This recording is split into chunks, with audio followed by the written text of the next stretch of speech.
Today we are going to work on the chair that goes with our vanity set. So first we need to remove the cushions for the top and bottom. We'll recover those later. So make sure you take out all the screws, and it looks like I need to go to the hardware store and pick up a matching one because there's one missing.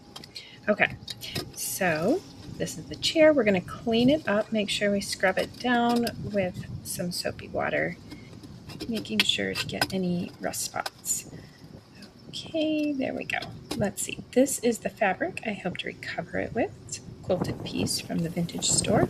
I'm going to use the sanding sponge to rough up the surface a little bit so the paint sticks, and also make sure that I got any rust spots removed. There's not much on this piece, but there are a few spots I want to make sure that I get every angle.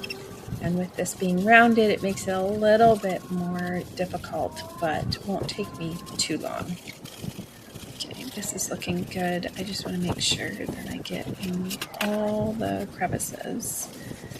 And when it's folded and unfolded, I need to cover the warning label because I may not be the last owner of this chair. So anyone that owns this chair, I want them to see the warning label, which just tells me how to properly set it up so that when it is extended, it clicks and is safe for children to sit in because it is a folding chair.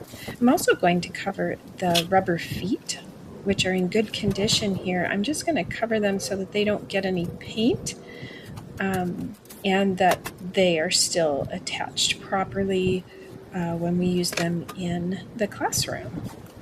I'm using painter's tape to cover these so I can remove it easily when I'm done with the painting. And just wrap it around and then tuck it down on the bottom. Okay, we'll spray it with the light pink spray paint, and we're going to give it a couple of coats. Now I'm going to take the men's shirt that is light pink with some black polka dots on it that I'm going to cover the top of the chair with. We're going to iron the bottom of the chair, just getting everything ready to attach. So make sure it's nice and flat. And then I need to add interfacing to the back of these. I'll do a fusible interfacing to strengthen the fabric so that it's just more durable.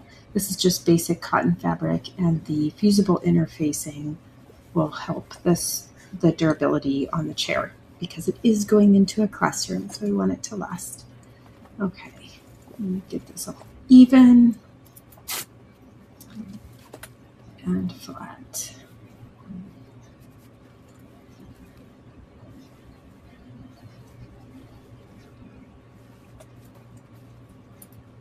Perfect. Okay, so I decided to embroider one of the designs from the quilted bottom on the top of the chair cushion, just so they match. So there it is. And I just wanted them to have a little bit more coordination. And then I use my staple gun, and I'm going to staple the fabric onto the top of the chair cushion. I left the vinyl on so it's still waterproof underneath. And I do this by I start in the middle of one side and staple it on, and then I will go around the edges, making sure that I'm pulling evenly in each area. Okay, and sometimes you need a lot of staples, especially to get around these tight corners. And then I'll go back and make sure that it's looking good and continue to staple in place.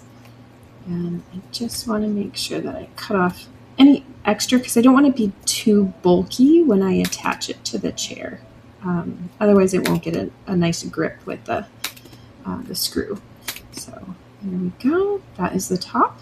And now we'll do the same thing to the bottom cushion. And we have to make sure that we do not cover the holes where the screws will go.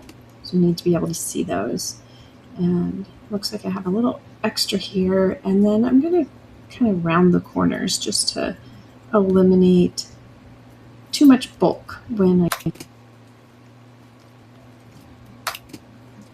doing opposite sides, and then I'm going to go to the corners and make sure that they're pulled nice and taut. And I check the right side each time. I just kind of want to check and make sure it's looking the way I want it to as I continue to staple around the cushion. Okay, here we go. Looking good. Looks the way I want it to. It looks like I have a little bit more.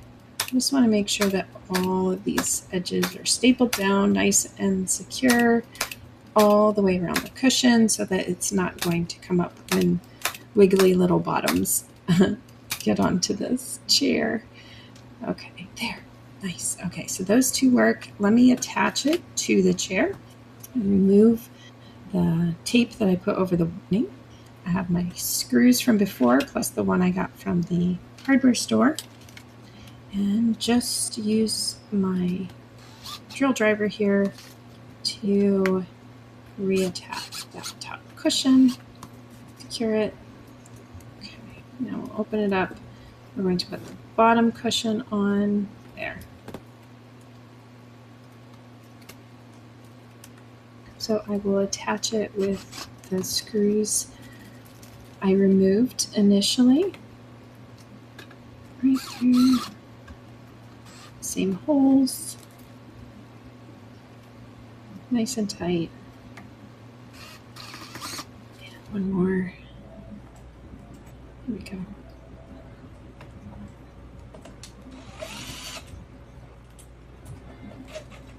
Great. Okay, so that is the chair. What do you think?